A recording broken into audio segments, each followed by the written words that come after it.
안녕하십니까. 여러분의 재간둥이 사이다 박준입니다.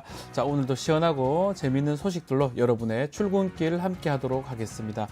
생방송 중에 댓글 참여 많이 부탁드리고요. 또 소개해 줄 수 있으면 소개해 드리겠습니다. 박준의 뉴스 인사이다 지금 바로 시작하겠습니다.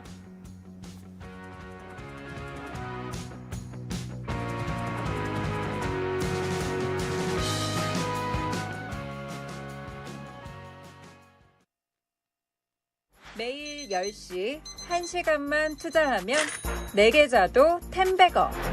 개장하자마자 급등? 따라잡아도 되나? 1분 대기조 점상이 답변해줍니다. 바쁜데 특징 중? 언제 공부해? 1시간만 투자하세요.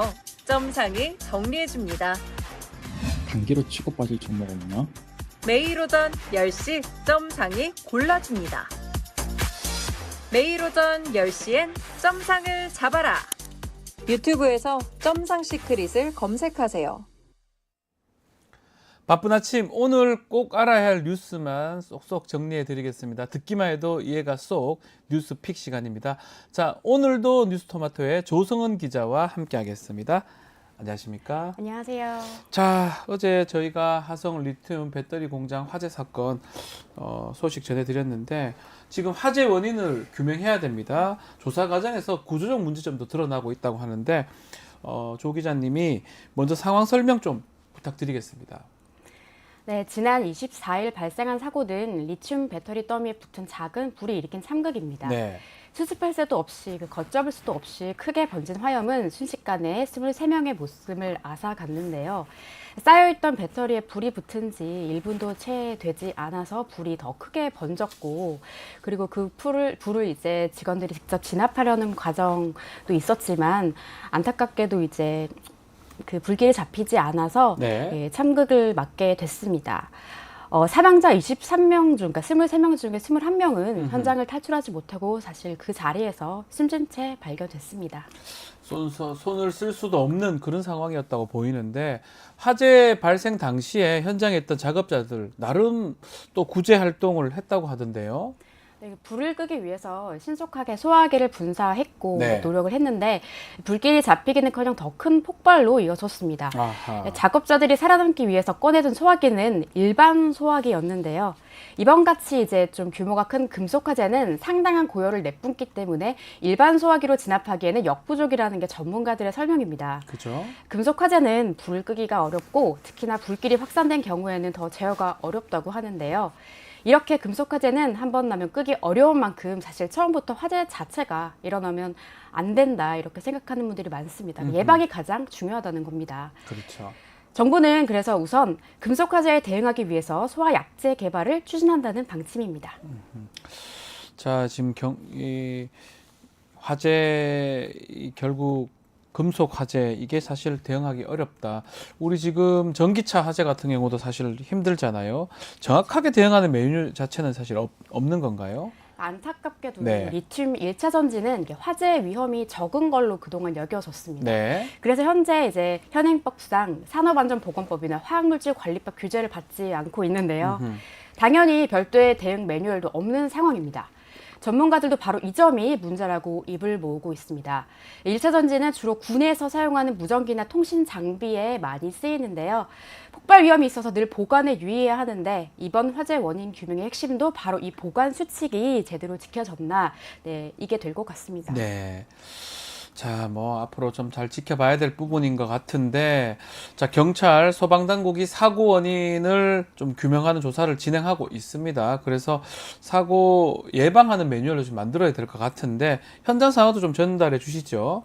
네, 화재가 발생한 건물은 붕괴됐고 무너져 내린 구조물에 깔린 유해를 수습하는 데 시간이 꽤 걸렸다고 합니다. 네. 안타깝게도 이제 발견된 시신 대부분이 훼손이 심한 상태여서 신원 확인도 어려운 상황이라고 하고요. 어제 오전에는 실종자 1명의 유해가 추가로 발견돼서 사망자가 22명에서 23명으로 늘었습니다. 이 중에 한국 국적자는 5명, 그리고 중국 국적자는 17명, 제일 많고요. 라오스 국적자가 1명으로 파악됐습니다. 이 사망자 중 대다수가 외국인 노동자들로 이렇게 파악이 돼서 더 안타까움을 자아내고 있는데요. 네. 중국 외교부는 어제 우리 정부에 사고 원인 규명과 유족 지원을 촉구하기도 했습니다. 자, 지금 말씀드린 것처럼 이 공장에 외국인 근로자가 많이 있습니다. 자, 그 외국인 근로자 지금 사망 여부도 좀 문제가 되기도 하고, 또 어제 좀 문제가 더 됐던 게 외국인 근로자의 노동자의 불법 파견 여부, 이것도 조사를 좀 진행하고 있다면서요. 네, 고용노동부는 이번 참사의 사망자에게 3분의 2가 외국인 노동자임을 감안해서 이 공장 외국인 노동자들의 불법 파견 여부에 대한 조사에 착수했는데요. 네. 사망한 근로자 대부분이 이제 일용직이라서 건물 구조를 잘 몰라서 이제 피해야 될 때, 그러니까 제때 못 피했다, 뭐 이런 가능성이 있다고 본 것 같아요. 사고가 난 공장 아리셀 측은 이렇게 말했습니다. 네. 외국인 노동자들을 파견 근로자로 고용해서 이제 본인들은 이들의 인적 사항에 대해서 모른다. 인력 회사가 가지고 있다. 그리고 아리셀은 직접 이제 이들한테 업무 지시도 하지 않았다 이렇게 강조했습니다. 네. 근데 이제 확인 결과 아리셀이 말한 인력 회사, 즉 사망한 노동자들을 고용한 메이셀이라는 업체는 아리셀 건물, 화재가 발생한 공장 건물 그 층에 그 주소지를 두고 있는 지난달에 만들어진 배터리 제조 신생 업체였습니다. 아하. 그래서 아리셀 측은 메이셀에 이제 배터리 포장 업무를 도급으로 맡긴 거다 이렇게 말을 바꿨는데요. 네. 단순 노동에 종사하는 외국인 근로자들을 사용자 편의에 맞게 손쉽게 고용할 수 있도록 사내에 하청업체 만든 거 아니냐 이런 의혹이 제기되고 있는 이유입니다. 사실이라면 이게 바로 외국인 노동자 불법 파견이죠. 불법 파견 문제가 될 수가 있겠죠. 자, 최소한의 안전도 보장하지 못할 열악한 처우. 또 이것도 앞으로 사회적 문제가 될 것 같기도 한데, 일단은 사실 이런 큰 사고가 발생했다는 것 자체가 사실 충격적인 거고요. 공장 대표 포함해서 사건 책임자들 모두 경찰 입건이 됐네요. 네, 경찰은 아리셀 대표를 중대재해처벌법과 그리고 업무상 과실치사 혐의로 경찰에 입건했고요. 공장 관계자 5명도 업무상 과실치사 혐의로 입건했습니다. 네. 그리고 출국금지 조치까지 내렸습니다. 네. 박 대표는 유족들을 향해서 깊은 애도와 사죄의 말씀을 드린다는 대국민 사과문을 발표하기도 했는데요. 화성시는 장례와 보상을 지원해야 된다, 범국가적으로 지원해야 한다고 하면서 정부의 특별재난지역 선포를 건의하겠다고 밝힌 상태입니다. 네. 자, 뭐 소식 전할 때마다 마음이 아프고요. 삼가 고인들의 명복을 빌겠습니다. 자, 댓글 조금 소개해드리겠습니다. 젤리스님 오셨고요. 뽕뿌님 항상 오시지만 오셨고요. 랑님도 오셨습니다. 이프로님도 오셔서 조기자님 반갑습니다. 이렇게 글 주셨습니다. 박인수님이 일반 소화기로는 택도 없다는데 이 특수 소화기 이게 구비가 안 되냐고. 왜냐하면 이 전기라든지 이거 화재에 아주 취약합니다. 그 질문을 좀 하셨습니다. 맞는 말씀 같고요. 막 이런 것도 포함해서 앞으로 좀 정부나 대책을 좀 해야 되지 않을까 생각이 듭니다. 배동호님, 좋아요 좀 눌러달라고. 예, 제가 바라는 마음이 좋아요. 들어오셨으면 좋아요. 너무 감사합니다. 알림 설정까지 좀 부탁을 좀 드리겠습니다. 자, 국회 소식도 좀 전해드리겠습니다. 자, 국민의힘이 국회에 복귀했습니다. 자, 국회 복귀한 다음에 상임위에 참석을 했는데, 지금 뭐 신경전이 많이 벌어지고 있는 상황 같아요. 네, 간만에 진짜 여야 모두가 참석한 네. 가운데 회의가 열렸는데 시작한 지 뭐 6분 만에 파행됐습니다. 정청래 법사위원장이 방송 3법과 방통위법 개정안 법안 심의를 진행하려고 하니까 국민의힘이 여당 간사부터 뽑자고 해서 제동을 걸었고요. 정 위원장이 그냥 국민의힘 반발에도 아랑곳하지 않고 네. 개정안을 통과시키니까 국민의힘 의원들이 이제 강행 처리한다 이러면서 항의하면서 퇴장했다고 합니다. 자, 원구성은 마무리 수순을 밟고 있긴 하지만 여야 갈등은 아직까지 제자리 걸음 여전하네요. 분위기상 여야 갈등은 당분간 계속될 것 같고요. 네. 민주당은 원구성이 마무리되면 교섭단체 대표연설과 대정부 질문을 이어나갈 거고, 또 사실은 최상병 특검법이 남아있지 않습니까? 네. 임시국회가 끝나기 전에 본회의에 올리겠다는 입장이어서 또 한 번의 여야의 빅매치가 예상됩니다. 자, 이 법들이 통과가 되는 것도 문제고 또 통과될 때 그 과정에서 여야 간에 이 지금 계속 싸워요. 신경전이라든지 네. 설전이 벌어질 것이다 이렇게 예상을 하고 있는데, 보이콧이 중단됐습니다. 그럼에도 이제 반복하는 모습, 국민들 입장에서는 답답할 것 같은데, 자, 이날 또 같은 날이죠. KBS의 박민 사장 증인으로 소환이 됐는데 가방입니다. 이 불참을 했어요. 이것도 좀 논란이 되고 있다면서요. 네, 진짜 참 많은 분들이 황당해 하셨는데요. 네. 출석할 경우에 공영방송의 독립성과 언론 자유가 중대하게 침해될 우려가 있다. KBS 사장은 공영방송의 독립성을 지켜야 할 막중한 책임이 있어서 증인으로 출석할 수 없으니까 양해해달라는 불출석 양해 확인서만 달랑 제출하고 불출석했습니다. 네. 소환된 증인 12명 중에서 유일하게 불참한 건데요. 참고로 이날 회의에는 방통위원장, 그리고 방심위원장, EBS 사장도 다 참석했습니다. 네. 혼자서만 안 오신 거예요? 네. 그러면 방심위원장도 왔고 방통위원장도 왔고 EBS 사장도 왔는데 일단 KBS 사장만 언론의 자유 때문에 못 오겠다 이렇게 얘기했다고 하네요. 자, 불출석하니까 양해해달라. 글쎄요. 과방위의 반응이 어땠어요? 뭐 이유 없는 출석으로 보고 예. 국회법에 따라서 고발 수수를 밟겠다 이런 입장입니다.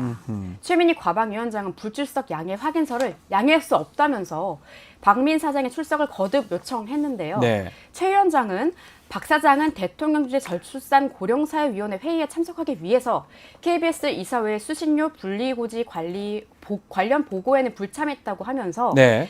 대통령 회의는 이렇게 가는데 KBS의 생존이 걸린 사안은 뒤로 하고 불참한다. 그리고 국회에는 또 공영방송 독립을 운운하면서 불출석하는데 나는 이거 수용할 수 없다. 아하. 반드시 관련법에 따라서 처리할 것임을 말씀드리고 오후 3시 30분까지 출석하라고 했습니다. 출석 요청을 했군요. 네, 뭐, 과방위원장이. 예. 네, 박민 사장이 끝내 회의장에 모습을 드러내지 않았고요. 아하. 민주당 의원들은 국회법에 따라서 증인 고발의 건을 상정했습니다. 예. 김현 과방위 민주당 간사는 국회에 출석해 달라는 요청에 대해 확인해 보니까 박 사장이 지금 어디 있는지 파악이 안 된다는 답변을 받았다. 행방불명됐다고 말하면서 국회법에 따라서 이제 불출석에 대한 고발 조치를 의결해야 한다고 말했습니다. 고발건은 여당 의원들의 반발로 일단 안건조정위원회에 회부돼서 추가로 논의될 예정입니다. 글쎄요. 그러면 그런데 국회에 나오기 싫고 이러면 이 국가 출자 기간에 KBS 사장을 하지 말아야 되는 상황 아닌가. 뭐 그러게 말입니다. 공영기관입니다. 국가가 출자를 했던. 그렇기 때문에 참 문제가 되는 상황인데 고발이 될지 안 될지 또 이런 상황 또 어떻게 봐야 될지 잠시 후에 최진봉 교수와 함께 수일련 남자에서 좀 더 자세하게 이야기를 나눌 수 있을 것 같습니다. 댓글 많이 주고 있어요. 왜 안 나오느냐. 우리 KBS 공영방송이면 더더욱 나와야 되는 거 아니냐. 모디림님 뒷배 있냐? 뭐 이렇게 든든한가 보다 이렇게 글 주셨고요. 이 천정수님도 이거 너무 놀랍지도 않다. 왜 이렇게 하는지 모르겠다. 국민 무시하는 거 아니냐 이렇게 댓글 주셨습니다. 사실 국회의원이 요청하는 거는 국민이 요청하는 걸로 봐야 되거든요. 뭐 안 올 것 같으면 하질 말았어야죠. 사실은. 알겠습니다. 고발 조치가 될지 한번 지켜보기로 하고요. 또 지금 문제가 되는 과방위 얘기입니다. 김홍일 방통위원장은 출석을 했었는데요. 2인으로 지금 운영을 계속 하고 있어요. 방통위. 이게 불법이 아니다. 이런 얘기를 했네요. 네, 그 회의에 참석한 김홍일 방통위원장께서 방통위 2인 체제 운영이 바람직하진 않지만 불법이 아니라고 생각한다 이렇게 말해서 또 파장이 일었습니다. 아하, 참. 그러면서 현행법상 방통위 회의는 2인 이상 위원회 요구 또는 위원장이 소집하고 제적위원 과반수의 찬성으로 의결한다고 규정돼 있다. 네. 따라서 회의 소집 절차에 하자가 없다면 뭐 2인으로도 심의 의결이 가능하다고 저는 해석하고 있다. 여기에 동의하는 법률가들도 많다 이렇게 말씀하셨는데요. 그래요? 뭐 2인 체제에서는 방송문화진흥회, 이제 방문진이죠. 방문진 이사진 선임 절차를 강행하면 안 되는 거 아니냐, 중단해야 되는 거 아니냐 이런 질문도 있었는데 네. 여기에 대해서도 절차를 진행하지 않는 게 오히려 문제라고 생각한다. 현행법대로 준수하는 게 당연한 임무라고 했습니다. 임무다. 예. 근데 사실 지난해 예. 방통위원장과 부위원장 2인 체제에서 이동관 뭐 당시 방통위원장이 회의를 열어가지고 YTN의 대주주 변경을 승인한 전력이 있어서 또 그렇죠. 난리가 났었는데 네. 회의 전에 그러니까 이동관 전 방통위원장이 자신에 대한 인사검증을 보도한 YTN 기자들을 고소했고 또 이상인 부위원장도 유진그룹 회장의 법률 대리인을 맡아서 이해관계에 있었잖아요. 네. 그래서 이들에게 공정한 의결을 기대할 수 없다 이런 이유로 이제 기피 신청이 있었는데 회의 시작하면서 그냥 이제 방통위원장이 방통위원장 권한으로 각하 처분해 버렸습니다. 네. 이 셀프 의결 같이 방통위 2인 체제에 대한 문제가 계속해서 드러나고 있는데도 여전히 2인 체제 운영에 문제가 없다는 취지의 발언을 하는 게 사실 저는 도저히 납득이 안 됩니다. 이렇게 봐야 돼요. 2명이잖아요. 2명인데 네. 한 명을 지금 문제가 있어요. 이해가 충돌되니까 빼달라라고 깊이 뭐 재척 이렇게 했는데 그럼 한 명이 남는 상황이면 못 하잖아요. 못 하는 상황인데 물론 한 명이 할 수 있나요? 이게 합의제 기간인데 이렇게 하니까 다 각하를 또 시켜서 2명이서 했다. 이 부분이 좀 문제되는 거 아니냐. 법을 좀 탈법하는 거 아니냐. 이런 어떤 이 국회의원의 질문들이 있었는데 괜찮다라는 취지로 이렇게 얘기했던 부분. 앞으로 이거를 통해서 YTN이 민영화되고 뭐 YTN 결정이 됐습니다. 유진그룹. 아마 법적인 계속 문제가 될 걸로 보이고 재판부에서 다시 어떻게 판단하게 될지 문제가 됩니다. 계속 이렇게 2인 체제로 해야 될지 뭐 지켜보기로 하겠습니다. 요 내용도 잠시 후에 수일련 남자 최진봉 교수한테 자세하게 또 구체적으로 한번 들어보는 시간 갖겠습니다. 자, 오늘 뉴스픽 조성은 기자와 함께했습니다. 감사합니다. 감사합니다. 자, 이어서 수일련 남자로 돌아오겠습니다. 감사합니다.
하루도 조용할 날 없는 정치권 또 언론.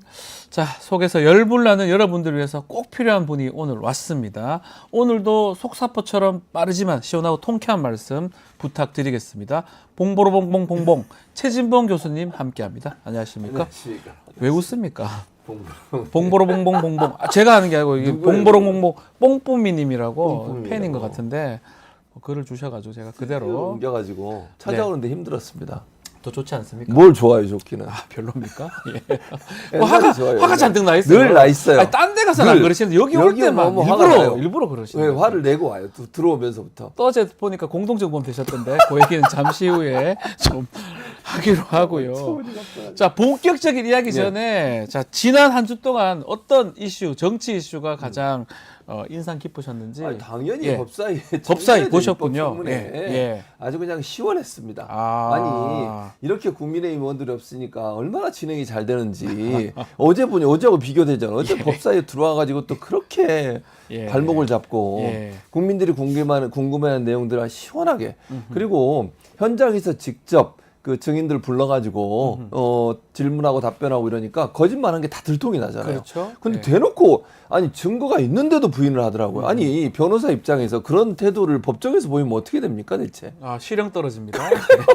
아니 증거가 거짓말을 하면 판사한테 그러니까 큰일 납니다. 이해가 안 돼. 문자도 있고 다 있잖아요. 그냥 무시하는 거죠, 사실은. 그게 말이 됩니까? 겁이 안 나는 거예요. 그러니까 아니면 뒷배가 있다든지. 그래서 선서를 안 한 겁니까? 그것도 있죠. 선서를 뭐 안 하는 하면 짓입니까? 처벌 안 되거든요. 그러니까 저 법을 제가 네. 공부하고 또 법을 하는 변호사 입장에서는 그러니까요. 사실 좀 안타깝고 네. 한심스럽습니다, 사실은. 그걸 보시고 놀라셨군요. 아 놀랐죠. 예. 아니 그러니까 저는 국민들이 볼 때 얼마나 웃기겠냐고요. 네. 명확하게 증거를 제시하는데도 불구하고 그걸 부인하고 아니라고 그러고 끝까지 그러더라고요. 내가 네. 저분들은 진짜 얼굴이 어떻게 저럴 수가 있을까? 일반적으로 사람들은 이렇게 못하잖아요. 그러니까 선서 안 한다는 거는 거짓말 하겠습니다라는 거 똑같은 거거든요. 저 거짓말 할 테니까 묻는 말에 한번 물어보십시오. 내가 그냥 내 맘대로 할게요. 아니, 그래놓고 또 똑같아요. 이종섭 전 장관의 변호인은 나와가지고 무슨 뭐라 그랬더라? 뭔가 지금 법사에 헌법재판소에 뭐 했어요. 냈다며요. 예, 예. 근데 그것도 웃기는 게 직권남용 뭐 이런 걸로. 직권남용 뭐 그런 걸 예, 냈다고 예. 그러더라고요. 근데 그것도 웃기는 게 뭐냐면 이 선서를 거부할 수 있는 조건이 딱 하나예요. 네. 본인이 유죄로 처벌받을 위험성이 있을 때. 맞습니다. 그럼 본인이 유죄로 처벌받을 위험성을 이미 알고 있는 겁니까? 그렇죠. 법이 딱 그렇습니다. 그러니까요. 아니 조건 자체가 그러면 본인이 죄가 없다며요. 네. 아무 문제 없다면서요. 그런데 왜 그걸 거부하죠? 거부하는 사람이 네. 범인이다라고 얘기하신 분이 있잖아요. 네. 윤석열 지금의 대통령께서 대통령. 네. 대선 기간 동안 이렇게 말씀을 하셨잖아요. 왜 거부를 합니까? 네. 유죄가 확정될 위험성이 있을 때만 선서를 거부하는 거예요. 본인도 그걸 인지하고 있었기 때문에 세 분이 거부한 거 아니에요? 그렇죠. 그런 느낌이 들지 않습니까? 세 분이 가장 답변이 좀 그랬습니다. 보는 국민들은 다 알 수 있을 겁니다. 그럼요. 그걸 속일 수가 없습니다. 네. 그 청문회, 이번 청문회 다 봤고요. 예. 우리 최진무 교수님도 보셨지만 네. 많은 국민들이 보셨기 때문에 판단을 하시지 않을까 저는 개인적으로 생각이 듭니다. 예. 자, 법사위지만 예. 이제 가방 얘기 좀 해야 됩니다. 과방위, 과방위도 지금 국민의힘 참석을 했고요. 어제 가방위 전체회의가 열렸었는데 네. 박민 KBS 사장 출석을 또 안 했어요. 고발하겠다라고 네. 지금 과방위에서는 밝힌 상황인데 뭐 안건 조정위원회 지금 올라가 있고 그런 상황입니다. 네. 교수님 어떻게 보셨습니까? 당연히 안 나온 거? 고발해야죠. 이건 국회를 무시하는 태도예요. 네. 공영방송 사장입니다. 뭐 본인이 대통령이 임명해 줬으니까 뭐 거기에 충성하려고 하시는지 모르겠지만 공영방송 사장이라면 국민의 대의기관인 국회에서 보면 당연히 나가야죠. 왜 안 네. 나가는 거죠, 대체? 무서워서 안 나와요? 아니면 교만하게 안 나오는 겁니까? 어떻게 봐야 됩니까? 아마 무서워서 안 나오지 않았을까? 무서워서 안 나왔다. 개인적인 생각이에요. 그럼 하지 말지 처음부터. 그러니까 왜 하는 거예요, 그러면? 아니, 그러니까 공영방송 사장은요. 국민들이 내는 수신료로 운영되는 방송사를 운영하는 사장이잖아요. 네. 그러면 당연히 수신료로 운영되는 방송사를 운영하는 사장으로서 국회에 나와서 국민의 대의기관인 국회의원들이 질의하는 내용에 성심성의껏 답변해야 그렇죠. 돼요. 거짓 없이. 그게 임무고 책무예요. 왜 안 나오는 거예요, 대체? 또 답해야 될 게 꽤 많아요. 당연히 수신료 많죠. 문제라든지 예. 혹시 KBS 음. 나가십니까, 요즘? 안 나갑니다. 잘렸잖아요. 잘렸거든요. 네. 저도 궁금해요. 왜 왜 잘랐는지. 잘랐는지. 네. 궁금합니다. 그러니까요. 그럼 하지를 말든가. 할 때는 왜 하고 왜 안 나오는 그것을 하라고 국민이 국회의원을 뽑은 거고 당연하죠. 국회에서 과방위가 열리는 건데. 당연하죠.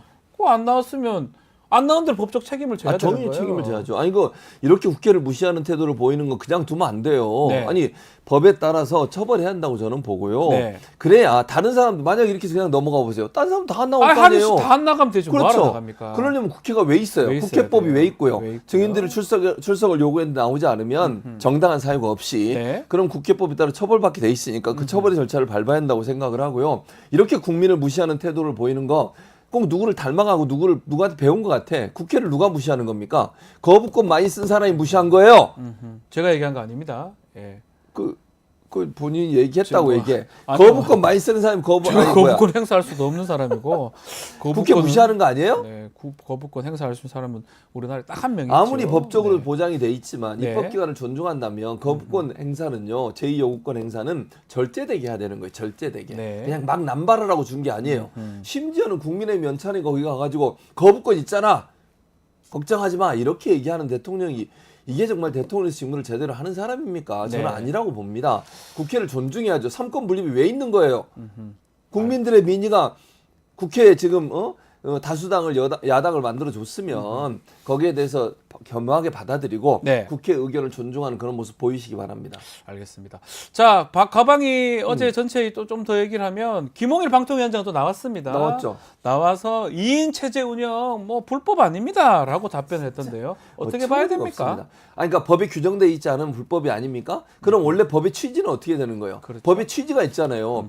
법이 모든 걸 꼬치꼬치 다 적을 수가 없어요. 그렇잖아요. 법을 만들어 보면 허점이 네. 있을 수 있고 그건 상식의 범위 내에서 원래 법이 만들어진 취지에 맞게 운영되면 되는 거예요. 네. 방통위를 설치하는 가장 큰 근본적인 취지는 뭐냐면 여야가 추천한 사람들이 합의를 통해서 해라. 왜? 방송은 공영성과 공정성이 중요하니까 일방적으로 독주를 하거나 네. 정권을 잡았다고 해서 그 정당에서 마음대로 좌지우지하는 그런 행태 만들지 말라고 야당이 추천한 2명의 방통위원들이 들어가게 돼 있는 거예요. 네. 그 사람들 최민희 지금 의원이 됐지만 그 전에 방통위로 추천했는데 임명 안 했잖아요. 계속 7, 8개월 정도 거부했죠. 그래가지고 네. 결국 임명 안 해가지고 결국은 그분이 이제 못 들어가게 됐어요. 네. 그리고 의원이 됐죠. 이제 과방위원장이 됐으니까. 그런데 그렇게 되다 보니까 전체 5명의 정원이 돼 있는 방통위원회가 지금 2명으로 운영이 되는데 그 2명이 누가 추천한 사람인 줄 아십니까? 대통령이 추천한 예. 사람들이에요. 자기가 임명한 2명 앉혀놓고 자기 마음대로 하겠다는 겁니까 지금? 김홍일 방통위원장은 그게 지금 말이라고 하는 거 법조인이 법조인이잖아요 저분도. 네. 아니 법적으로 문제 없다. 그러면 규정이 없다는 거잖아. 2명으로 하든 3명으로 하든 의결하는데 문제가 없다. 물론 거기에다 그렇게 써놓지는 않았지. 그래서 이번에 방통위 설치법 개정안을 냈어요. 그렇죠. 뭐 임명 즉각할 수 있도록 하든다든지. 그러기도 그거는 안 들어있긴 한데 예, 이번에는 죄송합니다. 거기에 뭐가 예. 들어있냐면 네. 4명이 들어가야만 회의를 개의하게 돼 있어요. 의사종족수가. 네, 말씀하시는 의사종족수 거군요. 지금 없어요 그게. 네. 아니 이건 상식적인 선에서 그러면 법에다가 일반적으로 다 아는 것까지 다 적어야 되냐고. 그럼 법이 얼마나 늘어나겠어요. 그렇죠. 그 상식에서는 해야지. 아니 원래 법의 취지가 5명의 정원으로 운영될 수 있도록 했고 야당이 추천하는 위원들이 함께 들어가서 공정하게 방송 운영할 수 있도록 만들어 달라고 해서 만들어 놓은 거를 여당이 추천한 그것도 대통령이 직접 임명한 2명 빼고 나머지 없는 상태에서 자기들 마음대로 맡겨요. 네. 이게 법의 취지하고 맞는 거예요? 방통위 설치법하고? 안 맞는 것 같습니다. 그렇죠. 그래서 이번에 그걸 바꾸자고 거기다 명시해줬어. 네. 자 이렇게 몰라? 상식도 안 통해? 그럼 우리가 써줄게. 그래서 4명 이상이 회의에 참석해야만 회의가 개의되게 만드는 법으로 만든 거예요. 근데 지금 2명이 법적으로 문제없다. 이게 그걸 우리가 법적으로 좀 문제 있어 보이는데 제가 그러니까 봤을 때는. 이런 행태로 일하는 네. 게 과연 맞느냐는 거예요, 제 말은. 또 있습니다. 방통 저는 무서운데 네. 방심위원장이죠. 그- 유희림. 거기 징계 받으셨죠. 징계 많이 받았어요. 본인은 물론 받은 게 아니라 프로그램이. 네, 뭐 진행하던 근데 프로그램. 똑같죠. 저한테 징계 주는 건 그렇죠. 똑같은 건데 네. 그래서 잘렸는데 네. 본인도 이제 문제가 돼요. 민원사주, 네. 본인 뭐 친척들이나 뭐 가족들 통해서 그런 했던 논란 거. 있죠. 그거 질문하니까 똑같은 말만 반복해요. 반복해요. 권익위 조사와 경찰 수사징이라 답변할 수가 없습니다. 계속 그 말만 있거든요. 이거 어떻게 봐야 됩니까? 저는 이것도 이제 똑같은 거잖아요. 유죄 네. 추정이 아닙니까 그러면? 네. 그 처벌받을 수 있다는 위험성 때문에 그렇게 한다는 거 아니에요. 네. 그럼 증언을 거부할 수 있으니까. 그러면 이분이 생각할 때 자기가 생각할 때 좀 잘못하고 있고 이런 느낌 드나 보죠? 아니 그리고요 반대로 생각하면 떳떳하다면 네. 법적으로 처벌받을 이유가 없다면 얘기 못할 이유 없잖아요. 그렇죠. 맞습니까 안 맞습니까? 맞습니다. 만약에 자기가 얘기했는데 당당해 법적으로 문제 없어. 그럼 당당하게 얘기하겠지. 얘기 못하는 이유는 뭐예요? 아 얘기했다가 큰일 나겠구나. 이런 생각이 들어서 얘기 못하는 거 아닙니까 지금? 이런 태도를 보이는 사람이 무슨 방심위원장을 한다고 그 자리에 앉아 있는 거예요 대체? 아하. 자기 스스로가 떳떳하지 못한 행동을 했기 때문에 이런 행동을 하는 거예요. 그리고 MBC 같은 경우에 징계를 하는데 다른 어떤 언론사보다 가장 많은 징계를 받았어요. 맞습니다. 특히 선방심위가 더욱 예. 그랬다고 예. 볼 수 있는데 이렇게 특정 언론사를 타깃으로 했다고 볼 수밖에 없는 상황이 나왔음에도 불구하고 그거를 부인하고 아니라고 얘기하고 이런 식으로 태도를 보이고 자기는 뭐 조사 중이니까 할 수 없다고 얘기하는 이런 태도가 과연 맞냐는 거예요. 그렇게 자신 없으면 내려오세요. 왜 그 자리에 앉아 있는 거예요 대체? 아하. 그렇습니까 안 그렇습니까? 그렇다고 생각이 듭니다. 예, 알겠습니다. 자, KBS 얘기 좀 더 해보면요. 네. 이번에 최상병 입법청문회 지금 했었는데 많은 방송국에서 유튜브 채널도 열고 뭐 여러 가지 했죠. 생중계를 했습니다.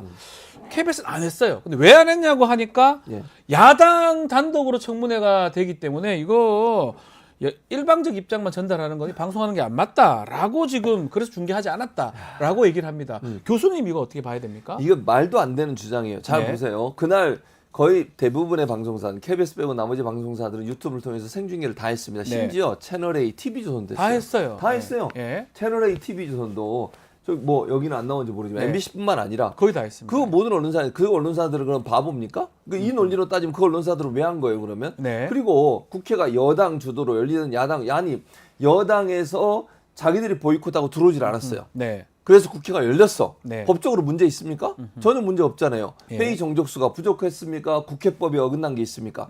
국회가 정상적인 방법으로 운영되고 있는 청문회를 보도를 안 한다? 방송을 안 내보낸다? 유튜브로? 그거는요 의도적이라고 생각해요. 이게 아. 이유가 될 수 없어요. 아하. 아니 여당이 안 들어오면 그럼 아무것도 안 할 거예요? 나중에 그럼 반대로 생각해서 만약에 어떤 상임위가 여당 주도로 열려 야당이 안 들어와 예. 상임위원장들 7명 지금 여당이 하고 있잖아요. 그 사람들 회의 열었어. 그때도 안 할 거예요 그러면? 그때 청문회 할 때는? 그때는 또 할 것 두고 같아요. 봅시다. 엄청 할 것 같아요. 그러니까 뭐냐고 이게 공정하냐고 이게 아, 공영방송은요 국민을 대표하는 방송이고 국민의 눈치를 보지 정권의 눈치 보지 말라는 거거든요. 네. 그래서 수신료를 내는 거잖아요. 근데 지금 이 KBS 태도를 보면요. 물론 기자들은 그렇다고 저는 생각하지 않지만 경영진의 태도를 보면 국민의 눈치를 보는 게 아니라 정권의 눈치만 봐. 정권의 눈치만. 그리고 그날 최상병 관련된 특검법 네. 이 보도 내용도 7번째 들어갔어요. 아이템이. 그게 말이 그만큼 됩니까? 국민들의 관심이 아. 높은 사안에 대해서. 예. 그리고 이 특검법 때문에 얼마나 전국이 난립니까. 대통령도 연관돼 있다는 의혹이 나왔잖아요. 네. 여러 가지 의혹들이 나온 상태예요. 그렇게 중대한 사안에 대해서 모르쇠로 일관하고 저 뒤에 배치를 하고 그리고 7번째 보도한 것도 문제지만 네. 그 내용도 보면요. 여야 정쟁으로 몰아갔어. 아, 진실을 정쟁이- 보도하려고. 이게 정쟁이에요? 정쟁이 아니지. 이게 무슨 정쟁이에요. 아, 그 해병대 사령관이 그 얘기했다가 얼마나 혼이 났습니까? 여야 정쟁이었다고. 네. 그랬다가 이게 정쟁이냐고 이게 막 혼이 정쟁입니까? 났거든요. 이런 태도를 보이는 게 과연 공영방송으로 맞는지 모르겠죠. 그 저는 가스 석유가스는 10꼭지 다뤘던데. 10꼭지 다뤘잖아요. 여기서 우리가 얘기했잖아요. 그게 예. 뭐 하는 짓이에요. 아. 나올지 안 나올지도 모르고 지금 뭐 거기 조사한 다 그 문제되는 업체에 것 대해서 같고, 문제가 지금? 되고 있는데 네. 10꼭지를 그걸 할애해가지고 이거는 7번째 한 꼭지 하고 유튜브로는 보도도 안 하고 방송도 안 하고 네. 뭐 하는 겁니까 대체? 이게 지금 KBS 공영방송은요. 국민의 알 권리를 충분히 충족시켜줄 의무가 있는 거예요. 네. 국민의 알 권리. 어디 가서 알 권리 대체. 아니 아. 청문회를 보고 싶어하는 많은 국민들 물론 본인들이 안 보낸다고 해서 딴 데서 다 내보내니까 볼 수는 있지만 네, 보려면 볼 수 있죠. 공영방송이라면 그렇죠. 최소한 국민의 알 권리를 가장 잘 충족시켜주는 그런 방송이 돼야 돼요. 지금 국민의 알 권리를 완전히 무시하는 태도를 보이고 있잖아요. 이게 네. 무슨 공영방송이에요 대체. 네. 오늘 혹시나 더 화가 나셨는데 아닙니다. 더 화났어요. 아니요, 그냥 원래 이랬습니다. 아, 원래 그렇습니까? 우리 수일련 남자, 우리 최진문 교수님. 자, 방송 3법은 지금 국회 법사위를 통과를 했습니다. 예. 국민의힘 참석해가지고 이 법안 소위로 좀 더 심의하자 했지만 정청래 법사위원장 그냥 요거 무시하고 또 예. 거부하면서 그냥 통과가 됐는데 예. 교수님은 어떻게 보셨습니까? 아니 당연히 해야죠. 그리고 이 질문이 왜 기탄 없이? 난 늘 기탄 없이 해요. 네, 내가 항상 언제 기탄 없이 안 기탄이 했는데 거의 없어요. 없어요. 예, 예, 예. 아니 당연히 통과시켜야지. 이게요. 네. 원래 지난 21대에서 통과가 됐던 거예요. 국회에서. 네. 아시죠? 네. 그 패스트 트랙까지 올려가지고 어렵게 통과시켰어요. 그랬더니 그걸 윤석열 대통령이 확 거부권을 행사했어. 그렇죠. 그래가지고 무산이 돼서 다시 올린 거예요. 약간의 변화가 있지만 네. 그때 이미 오랜 숙려 기간 동안 네. 패스트 트랙이 올라갔으니까 얼마나 오래 걸렸겠어요. 거의 1년 이상 걸렸어요. 그때 논의 안 하고 가만히 있다가 네. 이제 와서 이거 왜 논의 안 하냐? 다시 논의야. 뭘 논의를 해요? 그때도 논의했잖아요. 논의 다 했던 건데. 이미 다 논의했던 거예요. 특별히 예. 달라진 게 없어. 딱 달라진 거 하나는 그 방통위 설치법 그거 하나만 달라졌어요. 하나 더 넣었죠. 그거 예. 말고 나머지는 거의 비슷해요. 근데 뭘 이제 와서 논의를 하잖아요. 패스트트랙에 올려놓고 1년 동안을 그렇게 묵히고 있다가 네. 어렵게 통과시킨 거, 거부권 행사한 거 다시 올린 거예요. 근데 뭘 논의를 또 하자는 거예요, 대체. 발목 잡자는 거 아닙니까? 이렇게 계속 발목 잡히면 안 돼요. 국회가 효능감 있게 국민들이 민의를 실어줬잖아. 그럼 민의에 따라서 국회 의석수에 따라서 하는 거예요. 네. 추진하고 방송 3법이요. 어느 정당이 특정 정당이 방송국을 소유하거나 소유는 할 수 없지만 어쨌든 관할하거나 영향력 행사하는 걸 없애자는 목적으로 만든 거예요. 그렇죠. 이게 무슨 민주당법이라고 그래. 무슨 소리예요. 지금 국민의힘 왜 반대하는 줄 아세요? 지금대로 하면 국민의힘이 더 많은 이사를 가져가거든. 예. 그걸 놓치기 싫은 거예요. 기득권, 이익. 지금의 방송법으로 보면 여야 구조가 KBS 7대4, MBC 6대3이에요. 네. 그럼 여당이 훨씬 많잖아. 그렇죠. 그거 깨기 싫은 거예요, 지금. 아하. 근데 새로 바뀐 거는 그렇게 하지 말고 21명으로 하고 11명 대 10명으로 하자. 그렇게 제안한 거예요. 네. 그리고 추천 단위를 국회만 하지 말고 일반 시민사회단체, 학계 이런 데서 하자. 이게 뭐가 문제인데요, 대체. 자, 그래도 자꾸 이렇게 말씀하시다 보니까 네. 국민의힘 공정언론특위에서 공동정범이다. 내가? 최민희 의원, 네. 김서중 성공회대 교수, 또 언론노조 KBS MBC 위원장, 그리고 나를 그리고 집어넣더라고. 최진봉 교수님까지 합쳐서 어쩌구냐. 방송정학의 공동정범이다. 야, 박대출 의원 진짜. 그리고 그 KBS가 이걸 또 보도했어요. 웃겨 예. 죽겠어요. 다른 언론들 거의 보도 안 했거든요. 예. KBS가 보도를 했더라고. 아, 정범이세요? 증거, 공동정범? 아니, 뭔 정범이, 내가 무슨 방송 장악을 했는데 나한테 뭐 자리를 줬어? 내가 무슨 뭐 방통위원을 했어? 방심위원을 했어? 이런 식으로 화를 자꾸 내니까 공동정범이 되시는 거예요. 예. 아니, 언론 장악을 했대. 아니, 보세요. 문재인 정권 방송 장악의 공동 정범이래요, 나한테. 예. 그 방송 장악할 수 뭘 주고 얘기해봐요. 근데 힘이 있긴 했어요. 없어요. 뭔 힘이 있어? 잘렸다니까? 아시잖아요, 잘린 거.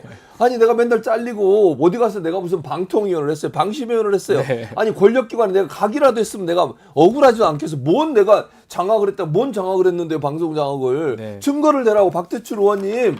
증거 대 증거. 내가 뭘 장악했다는 거야. 맨날 핍박이나 당하고 내가 그랬지. 무슨 말도 안 되는 소리를 하고 있어요. 아니 문재인 정권의 방송.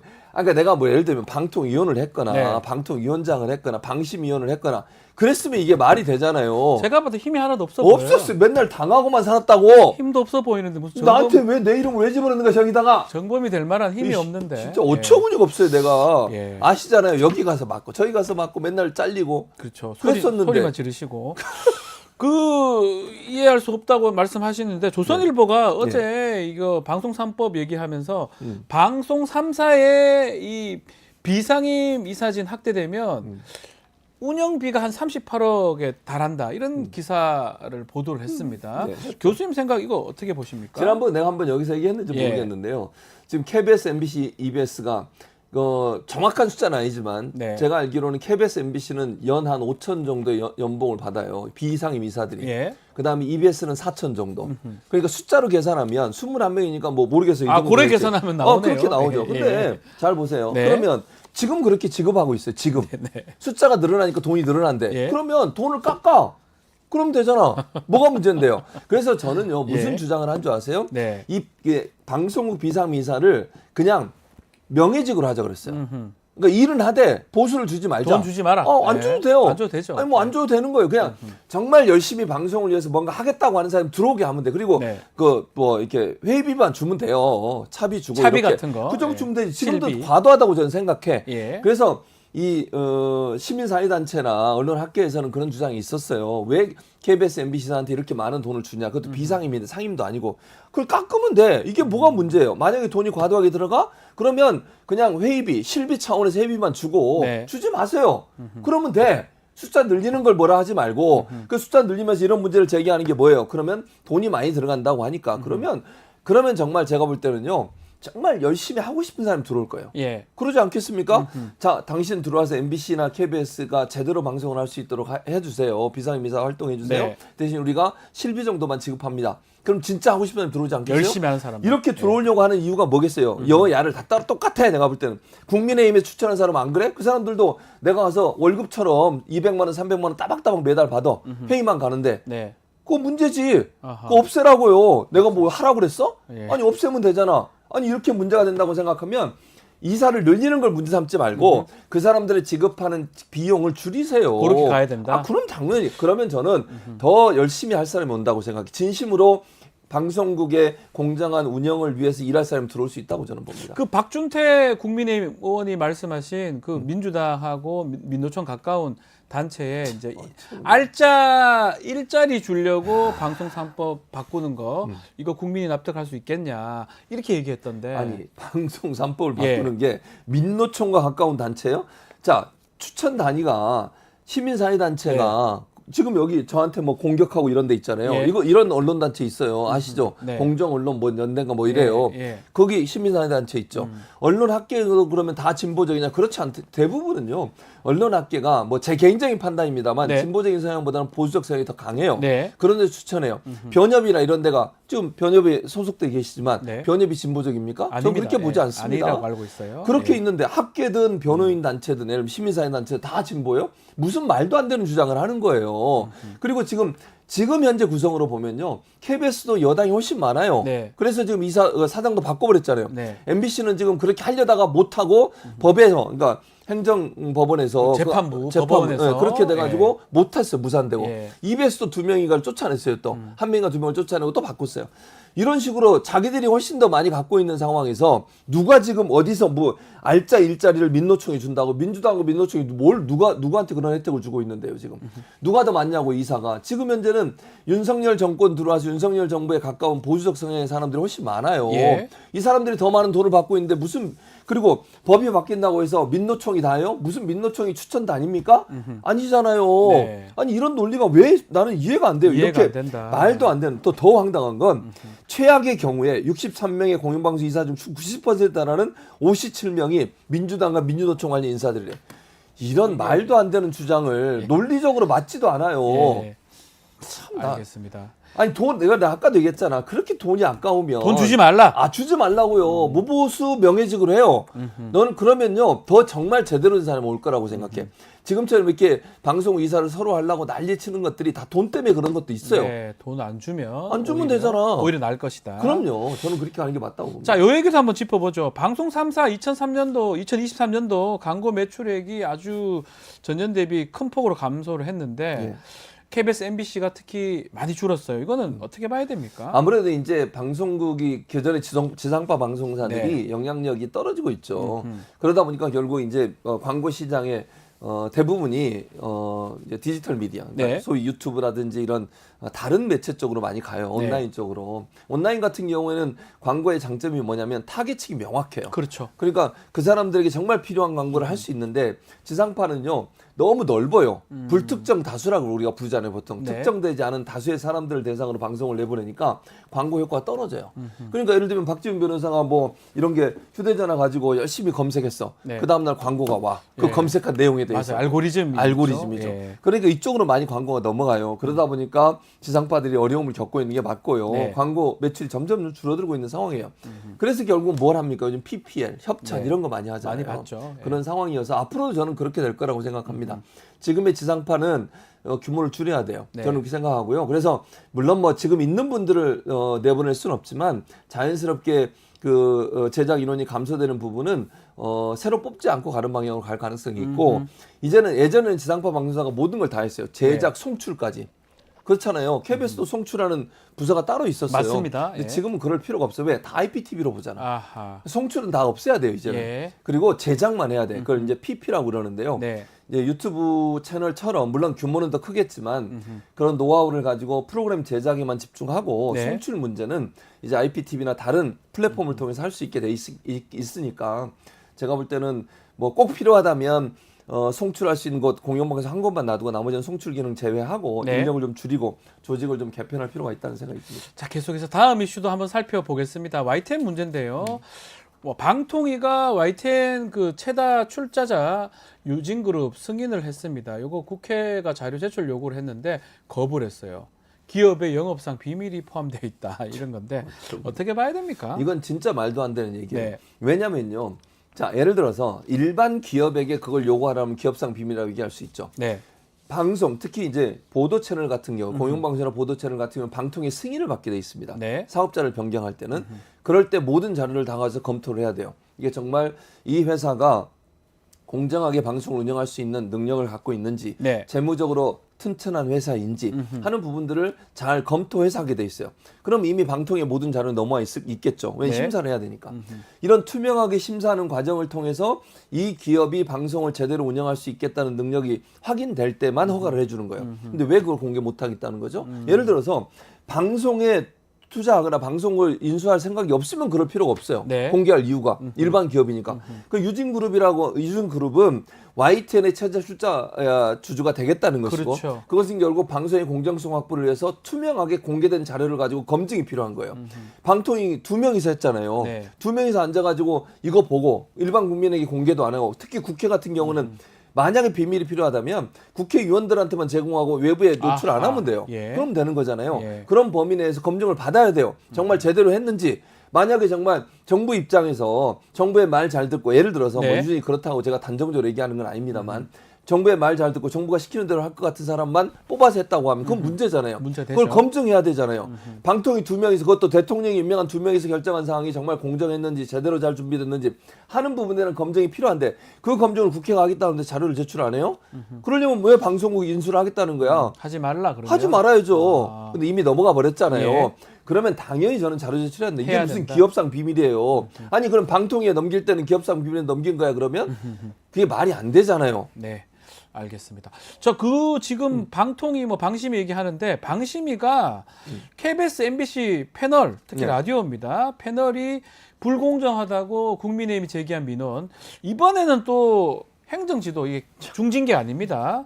예전에 제 라디오 예. YTN 라디오 제가 했었는데 그때 패널 불공정하다고 선방심위에서 중징계 맞은 기억이 나는데 그러니까.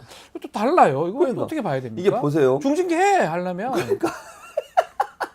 국민의힘이 제기한 민원이야. 네. 그러니까 제가 볼 때는 이게 시기가 좀 지난 거야. 옛날에 아. 바뀌기 전에 아마 예. 민원을 제기한 것 같아. 근데 지금 징계해버리면 지금 이미 바뀌었잖아. 다. 네네네. 패널도 바뀌어, 진행자도 바뀌어, 다 바뀐 상태야. 네네네. 징계하면 안 되겠네. 징계면 안 돼. 아, 이거 그럼 안 이런 되죠. 상황이 이게 공작하냐고 대체. 야, 이거 안 되죠. 아니 국민의힘이 제기한 민원인데 중징계를 안 해. 네. 이게 만약 박지훈 변호사가 있었으면 중징계입니다. 당연히 중징계지. 또 당연한 거다. 당연한 거지. 예. 아니 저도 I10 나가다가 네. 총선 끝나고 잘렸거든요. 네, 그러니까 네. 유진이 들어온 데에 잘렸어요. 네, 저도 마찬가지. 명확하게. 그러니까 그게 과연 그럼 그때 논리로 보면 네. 행정지도가 중징계를 해야 되잖아요. 중징계해야 되죠. 그런데 이제 다 바꾸고 나니까 이제는 중징계를 안 해. 할 필요가 없는 거죠. 이게 뭐 하는 행동입니까 대체? 방심위의 야. 구성 자체가 보수 진영이 훨씬 더 많아졌어요 숫자가. 네, 그러다 네. 보니까 이렇게 일방적으로 밀어붙이는 거예요. 그러니까 매일 반대하는 사람이 있더라도 그냥 숫자로 다수결로 처리해 버리는 거죠. 유인 방심위원장 주도로 해서 네. 이렇게 되고 있는 건데 이만큼 정치적으로 편향된 결정을 하고 있잖아요 방심위가 지금. 아니 근데 이거 다 남아요. 이게 남지, 잠깐 아니. 일 해가지고 다 기록에 남고 다 보고 있고 다 쳐다보는데 왜 이런 행동을 하냐고요. 그러니까 그럼 중징계 하든지. 그렇지 같이 하든지 같이 그러면 하든지 이는 똑같은 위원들 아니, 아닌가요? 그래 똑같은 요원들이지. 그리고 지금 하는 패널 구성 보세요. 그럼 공정해요 지금 패널 구성이? 제가 체크해 보니까 다 엉망이던데요. 예. 제가 다 체크했어요. 나는 왜 잘라 근데 예. 뭐 박지훈이야. 본인 뭐 얘기 그렇다. 좀 그만하시고요. 자, 근데 마지막 내가 무슨 공동정범이래. 잘린 사람이. 뭔 장악을 했는데 내가. 알겠습니다.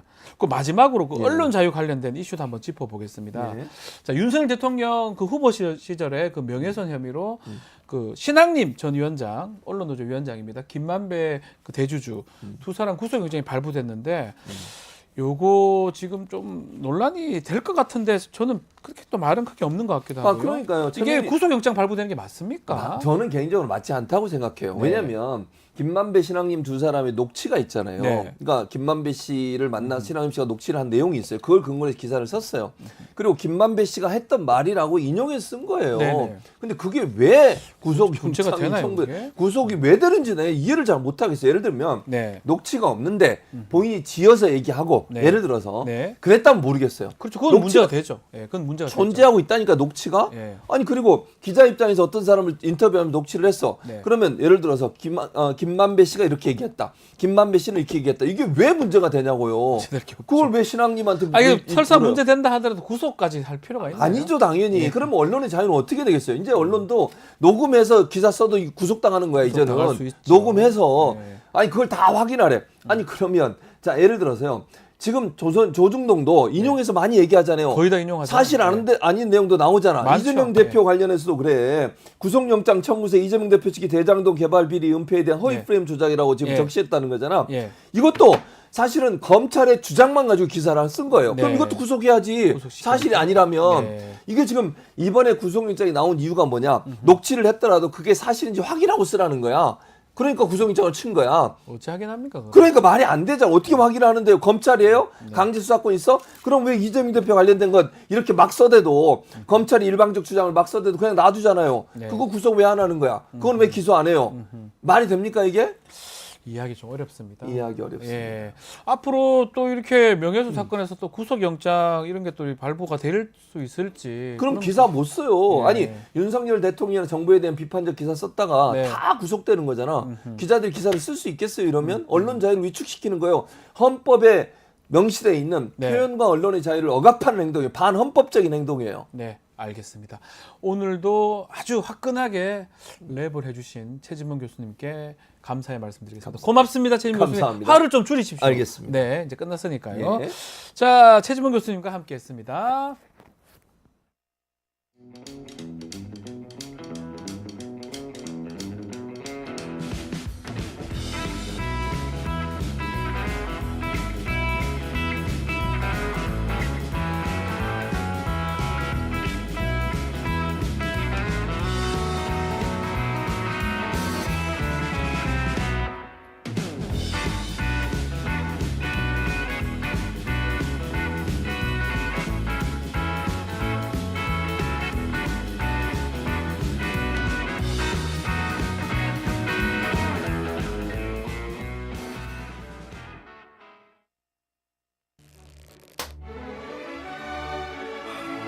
오늘따라 집중이 잘 안 된 것 같아. 모름지기 공부는 깨끗한 책상에서 해야 잘 되는 거.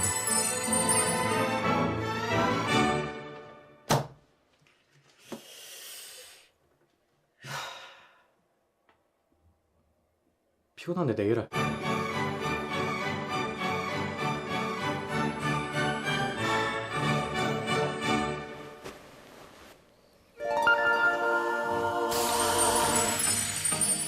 걱정 마세요.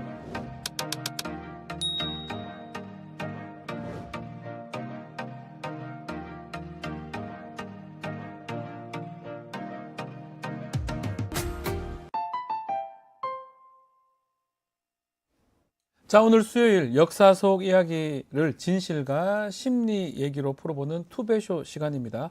배상훈 프로파일러, 백이성 역사 크리에이터 두 분 오셨습니다. 안녕하십니까? 안녕하세요. 자, 어제가 6월 25일이고 6.25 전쟁 발발 74년 된 날입니다. 자, 오늘 6월 26일 아시는 분 아시겠지만 백범 김구 선생이 피살된 날입니다. 자, 그래서 오늘 6.25 전쟁 얘기도 좀 하고요. 김구 선생의 피살 부분 좀 짚어볼까 하는데 어떻게 좀 괜찮습니까? 네. 아주 뭐 날짜에 맞게 가는 거거든요. 큽니다. 예, 예. 괜찮죠, 날짜에 네, 맞게. 시의적절하고. 네. 예. 역사하고 이게 범죄 심리 합치기가 쉽지 않은데 네. 그런 주제를 지금 뽑아 보고 있습니다. 근데 보니까 두 분이 고른 아이템이라면서요. 네, 그렇습니다. 두 분이 골랐다면서요. 네. 저희가 고른 게 아니고 네. 두 분이 골라주신 아이템이다. 그래서 오늘 6.25 전쟁 그리고 백범 선생의 피살 요 얘기를 조금 나눠 보겠습니다. 하루 뭐 이게 이 연관성을 따져보면 날짜는 하루 차이지만 연도는 좀 차이가 납니다. 네. 아시다시피 한국전쟁은 1950년 6월 25일이고요. 시작이 됐었고 김구 선생 피살은 그 1년 전입니다. 1949년 6월 26일에 있었던 일입니다. 자, 일단은 배쌤. 네. 김구 선생 피살이 1년 후에 한국전쟁, 6.25 전쟁의 명분이 됐다는데 이거는 어떤 말씀이죠? 처음 들어보는 것 같거든요. 네. 이게 아마 1950년 6월 25일 날 네. 새벽 4시에 김일성이가 쳐들어오는 맞습니다. 거에 대해서 예. 그 명분이 뭐가 있었느냐. 아, 명분이 있었어요, 예, 그때? 그때 처음 들어요, 저 진짜로. 김일성의 명분 우와. 몇 가지 중에 예. 그 몇 가지 중에 하나였습니다. 아하. 백범 김구 선생 암살이 제대로 밝혀지지 않았다. 우와. 라고 하면서 정말요? 48년도부터 시작돼서 49년도 6월 6일 날에 분쇄됐던 반민족 행위자 예. 특별처벌법도 미진하다는 것을 명분으로 내세웠습니다. 아, 김일성이 우리 반민특위 얘기하고 있었나? 내려왔다고요? 그러니까 한 5가지 명분인데 우와. 그 중에 한두 가지가 되겠습니다. 김구 선생 피살에 예. 대한 범인의 배후라든지 이런 예. 것들이 제대로 안 됐기 때문에 한국 6.25 날 6.25 전쟁 일으킨다. 예. 오우, 아. 처음 알게 됐어요. 그건 뭐 아마 분명히 6월 25일은 네. 제가 생각할 때는 뭐 그것과는 관계없이 핑계인데 핑계죠, 핑계. 핑계라도 그 핑계를 예, 댔다는 게 사실 그렇습니다. 놀랍네요. 자, 그만큼 북한이 남침하면서 이유를 들 수 있을 만큼 그만큼 충격적인 일이기도 하고 네. 김구 선생 피살 당시 우리 국민들은 아주 큰 충격을 받았었죠. 네, 그렇죠. 베프님. 예. 아무래도 이제 그 6.25 한국 전쟁이라고 네. 하는 것은 사회 경제적으로 이제 그 미국의 남북 전쟁은 11월라고 하는데요. 네, 그렇죠. 우리는 11월이라 그러지 않죠. 네. 왜냐하면 그거는 전혀 이제 이념 전쟁이 되는 상태이기 때문에. 네. 근데 전체적으로 이제 왜 그 김구 선생의 피살이 이 핵심적인 어떤 심적인 것을 하냐면은 앙시앙 내지면 구체제의 몰락이라든가 구체제에서 새로운 체제의 전환이라고 하는 시점에서 네.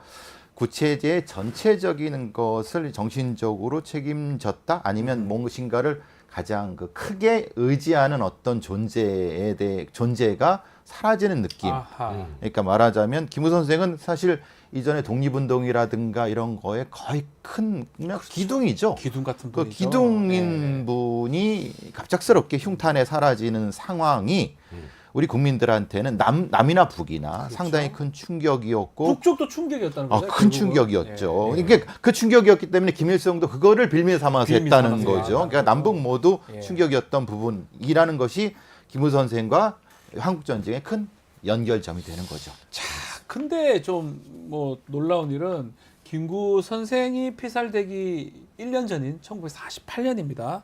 평양에서 김일성과 김구 선생이 만났다. 어떤 계기로 두 사람이 만난 겁니까? 네, 남북 협상론이 아, 대두하던 시절입니다. 예.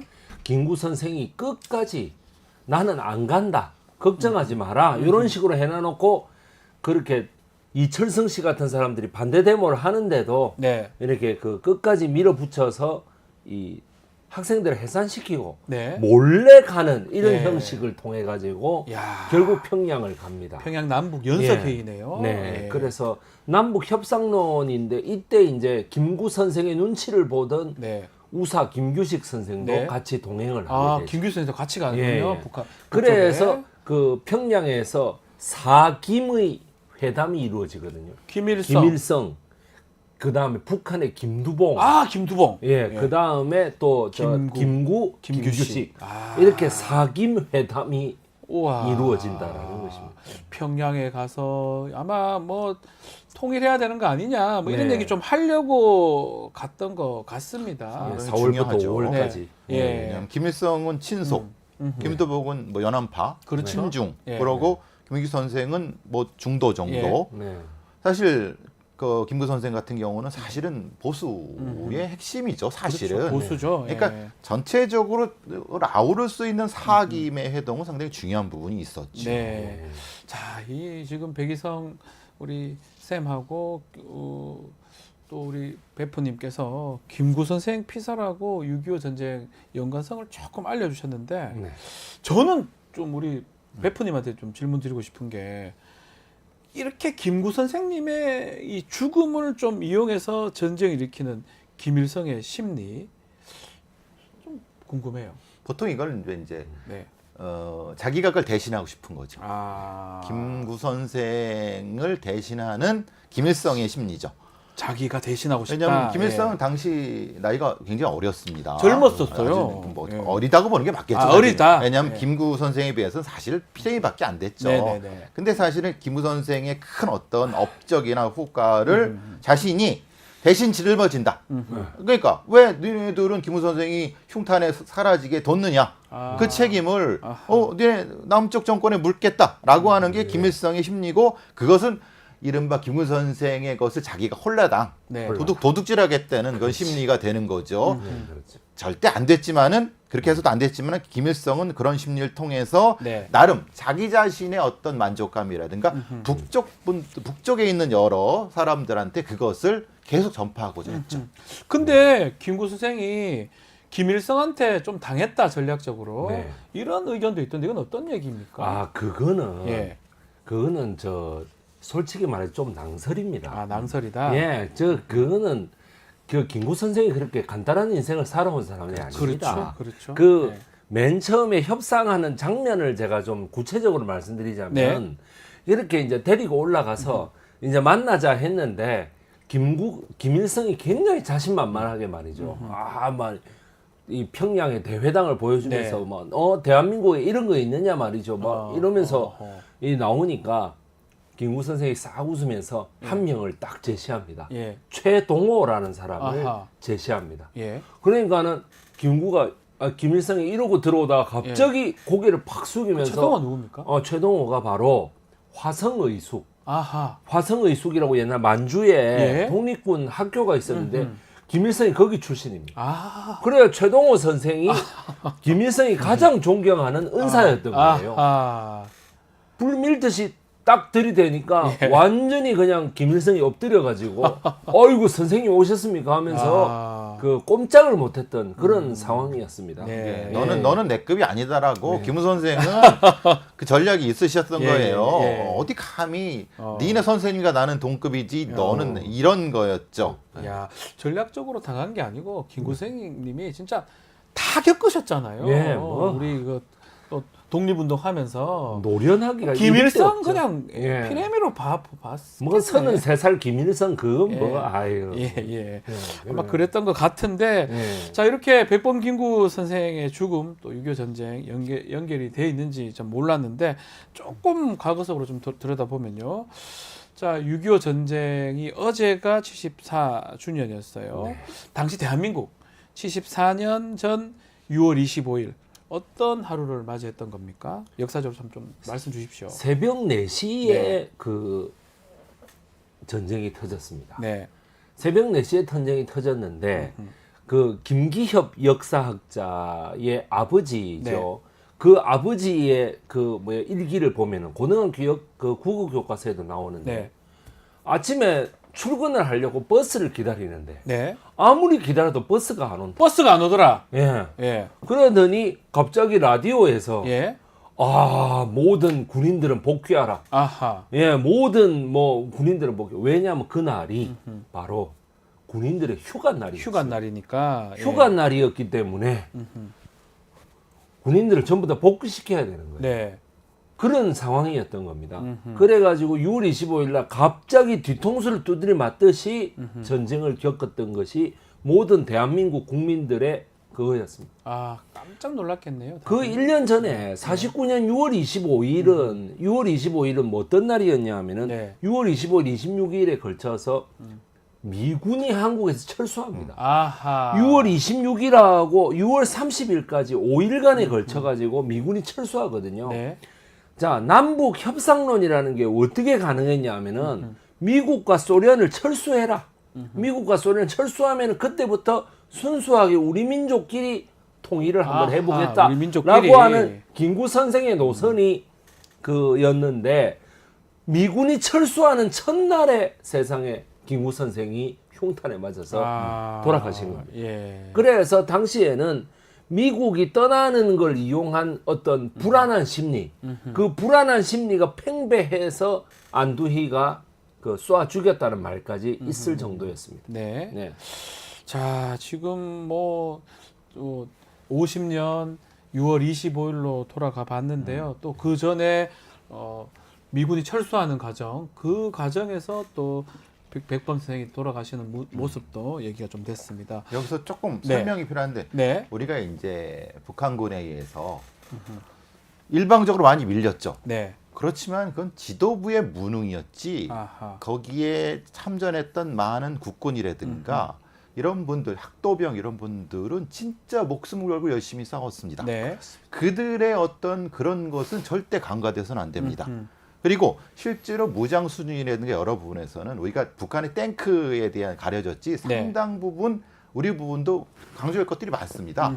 서울 뭐 방어전이라든가 네. 이런 결국은 우리가 이런 것들을 간과할 때 우리 존재에 대한 것이 묻혀질 수 있는 거죠. 그러니까 그건 정확히 객관적 사실에 의해서 평가가 돼야 된다. 그러니까 지도부의 무능은 무능이다. 네. 이승만이 도망간 건 맞다. 그렇지만은 각각의 군인이라든가 시민들이 지키고자 했던 것들은 우리가 꼭 평가돼야 된다. 그런 얘기는 있었죠. 뭐 춘천인가요? 거기서 육사단이 좀 그러자면 잘 막았기 반격을 때문에, 했죠. 예, 예. 잘 막았기 때문에 서울에 북한군이 들어오는 거를 조금 시간을 지체를 시켰고 네. 그러다 보니까 좀 시간을 좀 벌어들였다. 그럼요. 뭐 이런 네. 얘기도 사실 있는 것 같은데 네. 뭐 지금도 현재 전쟁들이 좀 많이 일어나고 있어요. 뭐 이스라엘이나 우크라이나 전쟁을 겪는 좀 전에 그 말씀하셨잖아요. 아침에 출근하려고 버스 기다리는데 버스가 안 오더라. 네. 라디오에서 막 복귀하라.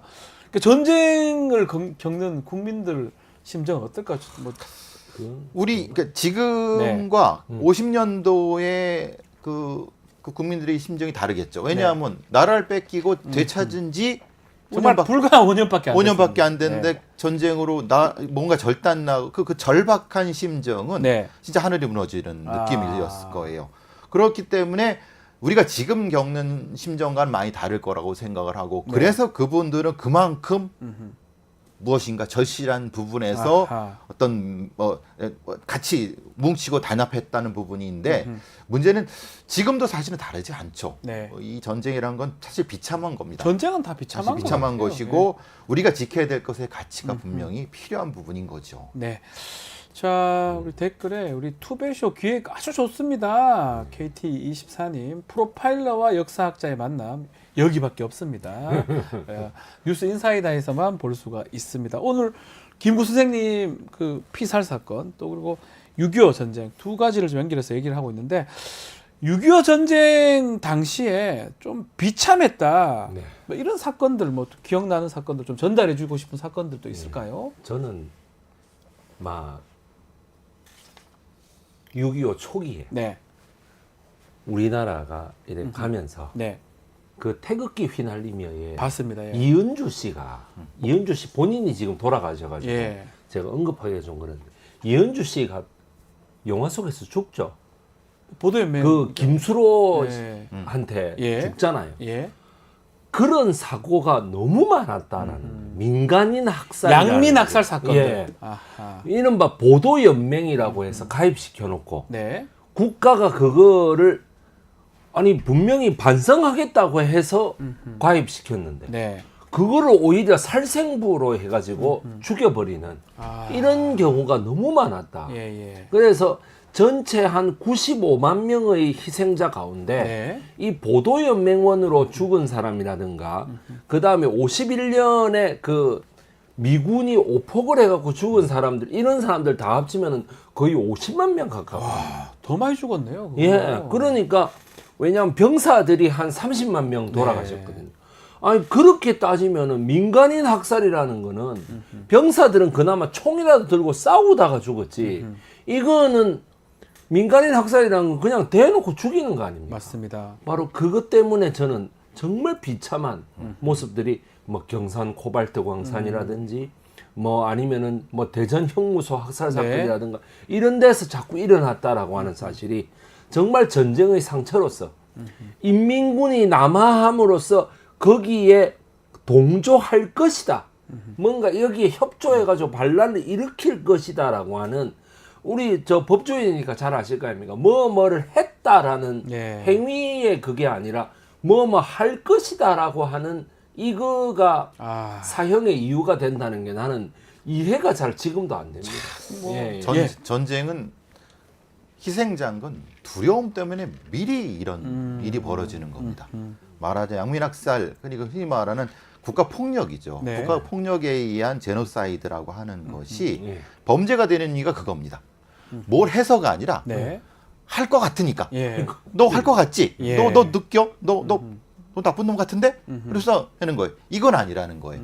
그래서 전쟁사를 군이 중심이 아니라 힘이 중심으로 다시 써야 된다. 네. 그래야지 진정한 역사가 된다. 왜냐하면 너무나도 가려진 게 많습니다. 그렇죠. 양민학살도 네. 제대로 지금 진실이 밝혀진 게 그렇게 많지가 않습니다.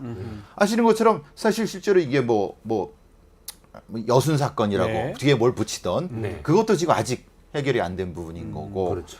이런 부분들이 결국은 한국 전쟁사에서 진실이 밝혀진 부분이 아직도 많다.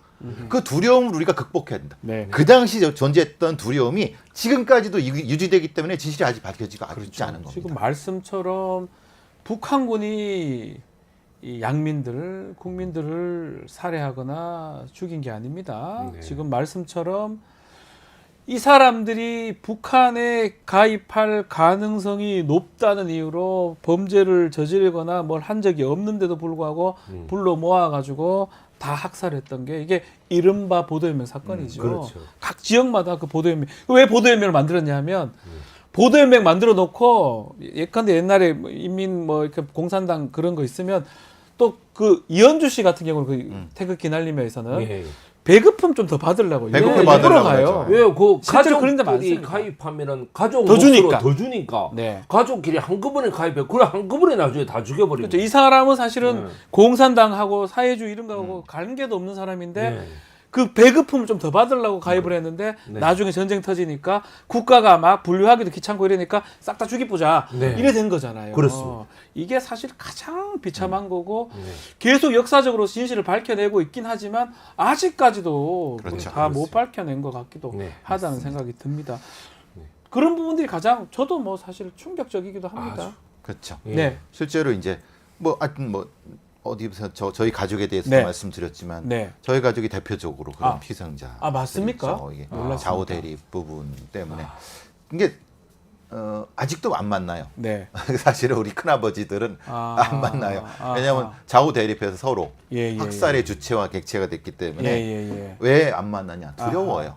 두렵죠. 진실이란 것을 예. 밝혀지는 것이 그 공포가 사실은 오랫동안 갑니다. 그 트라우마가. 그런데 언제까지 그럴 수는 없지 않습니까? 우리 국민 모두 그래서 사실은 진실과 화해가 필요한 부분인 거죠. 6.25라든가 이런 걸 맞이하면서 항상 느끼는 점이 그겁니다. 뭐 반드시 뭐 이 얘기는 해야 되겠죠. 북한이 남침한 거 맞고요. 맞습니다. 북한이 가장 잘못했어요. 북한이 뭐, 전범은 맞습니다. 그건 예. 뭐 당연한 얘기인데 네. 그 과정에서 한국 전쟁 과정에서 어쩌면 무고한 양민들이 우리 정부에 의해서 네. 사망하게 됐다는 거 맞아요. 그런 부분들이 좀 뭐 문제가 아니었나 생각이 좀 더 소개할 부분도 있을까요? 네, 아유 뭐 그 북한군에 대한 의한 건 없느냐 있습니다. 있죠, 당연히 그렇죠. 있죠. 당연히 있습니다. 맞습니다. 맞습니다. 그거는 쳐들어온 게 북한이니까요. 그렇죠. 그런데 우리는 이미 경제 발전을 이루었고 네. 민주화도 이루었습니다. 그렇다면은 과거에 우리나라가 아니었을 때 네. 정말 아니었을 때 그렇게 희생되신 분들에 의해서 대해서 우리는 진상 규명을 해야 되고 네. 반드시 거기에 대해서 반성하는 마음을 가지고 다시는 이런 일이 없도록 또 더 나아가서는 전쟁 없는 평화 통일을 할 수 있도록 우리가 노력을 해야 되는 것입니다. 진실이 정의고 네. 정의가 굳건해야 안보가 지켜지는 겁니다. 아하. 우리 내부가 탄탄해져야지 외적을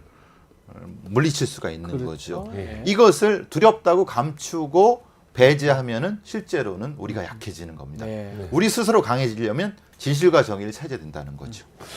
자, 베프님 말씀 정확합니다.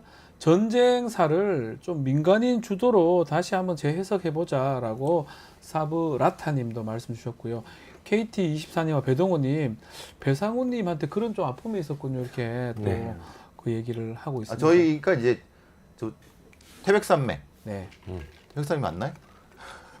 그 저기 태백산맥 그 소설책 예, 말하는 소설책. 거죠? 예. 저희 예. 집안이 그 원 아, 그 모델입니다. 네. 예. 아, 조정래 씨가 예. 네 개의 가족을 예. 합쳐갖고 썼다고 이제 수레하는데 네. 그 네 가족 중에 하나입니다. 하나. 네. 저희가. 다 이제 그 당시에는 그런 가족들이 저희가 많았습니다. 그때는 뭐 이게 옛날 일이긴 하지만 형제간에 이게 네. 이념이 달라가지고 저희 저기 둘째 큰아버지는 네. 일본 유학을 갔다 오셨고 아하. 네 번째 큰아버지는 여기서 경찰을 하셨고 아 완전 차이가 나네요. 그러다 이제 해방 전국에서 이제 네. 빠바박 한 거죠. 네. 그래서 아이고, 참. 그 지리산에 이제 빨치산하고 또 한쪽은 군경 가족. 군경 가족이 됐다 예. 그러면 제가 그래서 경찰이 됐나 봅니다. 우리 베프님이 이제 경찰 하셨던 게 그것도 영향이 또 있었다고. 네. 그러죠. 지금은 좀 이렇게 그 어떤 갈등들이 조금 아직까지 영원히 가는 겁니까? 안 본다고 그러지 네, 않았습니까? 참 쉽지가 않은 것 같아요. 저도 사실 제 얘기를 좀 드리면 제가 국방부에서 지금 법무관 근무할 때 네. 이 보도연맹 사건을 제가 했었습니다. 아, 그렇습니다. 저는 이제 반대로 예. 국가 입장에서 네, 보도연맹 사건에 소송이 돌았을 때 네. 방어하는 입장을 하긴 했었는데 예.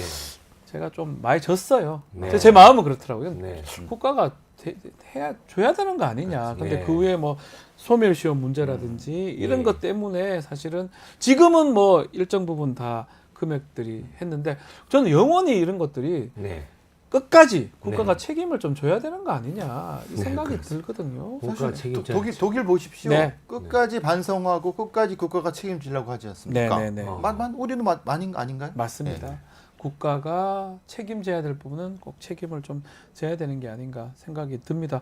네. 뭐 끝으로 오늘 한국 전쟁 또 김구 선생 피살 얘기 좀 했는데 네. 우리 배쌤이 좀 정리도 해주시고 뭐 예. 하고 싶은 말씀 좀 해주십시오. 네, 1950년 6월 25일 날 네. 새벽 4시에 북한이 남침을 했습니다. 네, 정확하게 제가 네, 그렇죠. 밝힙니다. 북한이 그거 명확한 네, 겁니다. 제가 대학원 다닐 때까지만 해도 네, 2004년 5년 이때까지만 해도 예. 선배들이 북침설. 아니 자꾸만 뭐 남침 유도설 이런 거 자꾸 가르쳤어요. 예, 그런데 2010년에 예. 문서가 하나 공개됩니다. 소련에서. 소련 문서죠. 예. 기밀 문서. 1949년 8월 24일 날 네. 카자흐스탄에서 예. 소련이 핵실험에 성공합니다. 아하. 핵실험에 성공하니까 그 다음 날로 스탈린이 김일성한테 얘기합니다. 전쟁 해봐. 한번 해봐. 그 전에 이런 한 번이나 전문을 보내가지고 계속해서 전쟁하자고 할 때는 스탈린이 들은 척도 안 하더니 네. 핵실험에 성공을 하니까 아하. 49년도에 예. 성공을 하니까 전쟁 한번 해봐. 한번 해봐 그러면 이렇게 하는 거예요. 그거는 무슨 요리냐? 미국이 혹시라도 전쟁을 일으켰을 때 미국이 핵 공격을 하지 않을까라고 하는 그렇죠. 스탈린의 두려움이 있는 거예요. 아. 그런데 뭐냐면은 두 가지 목적이죠. 우선 첫 번째, 동유럽에 집중되어 있는 미국의 국방력을 분산시키고 그 다음에 뭐냐, 핵 공격도 이제 우리가 할 수 있다라고 네. 하는 자신감 때문에 스탈린이 김일성을 보고 야 그럼 적당한 해라. 날짜 골라서 내려가봐라고 얘기하는 거예요. 그런데 김일성이는 그거를 세상에 그런 민족 전쟁을 이런 6.25 6월 26일 날 그런 백범 김구 선생님 같은 위대하신 분이 돌아가신 날을 핑계 삼아서 내려온다는 이 얼마나 비열하고 치졸한 짓입니까 이게. 그렇죠. 알겠습니다. 아이고 정말. 뭐 예, 명확합니다. 베프님 마지막으로 예. 김일성 일가의 김일성의 전쟁 책임은 명확하고 그렇죠. 나중에라도 그 전쟁 책임에 대한 걸 책임을 물어야 되는 네. 겁니다. 그건 예. 명확한 거고 네. 그 뒤에 그건 명확하지만 이제 우리 내부에서 여러 가지 해결할 점은 우리가 또 해결해야 된다. 해결해야 됩니다. 그것이 우리의 어떤 자세가 아닌가 싶습니다. 알겠습니다. 자, 오늘 말씀 투베쇼 여기서 마무리를 해야 될 것 같습니다. 배상훈 프로파일러, 백이성 역사 크리에이터와 함께했습니다. 오늘 말씀 감사합니다. 감사합니다. 자, 뉴스 인사이다 1부 저희가 준비한 방송 여기까지입니다. 이어서 2부 뉴스 인사 프라임이 진행되니까요. 어디 가지 마시고요. 은밀하고 재밌는 얘기 지금부터 또 시작됩니다. 조금만 기다리십시오. 잠시 뒤 뵙겠습니다.